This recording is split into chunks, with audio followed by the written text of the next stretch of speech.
In this video, I'm going to show you how to get resources in Viking Rise. If you find this video helpful, please consider to like this video and subscribe to my channel. In saying that, let's just jump straight into the video. Okay, so the best way, depending where you are in your game, so if you just started out, go ahead and click on timber farms or food, like deers and stuff, and then just click onto them and they're going to send workers there to collect that.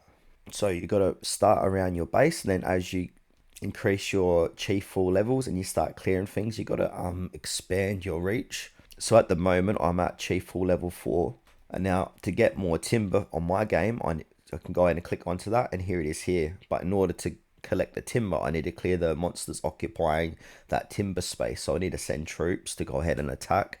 Once I've cleared that, I can collect that timber. And likewise, if we go ahead and look more around the map here, we can go ahead here, we've got to clear those monsters and stuff like that. You can see we've got food here, but we need to go ahead and clear the monsters occupying that land to collect more resources.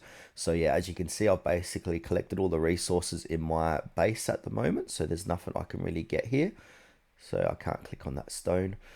So yeah, you just got to keep progressing through the game, unlocking more areas so you can go ahead and collect more resources, basically depending what stage of the game you are at. But yeah, early on, just go ahead and collect all your resources close to your base first.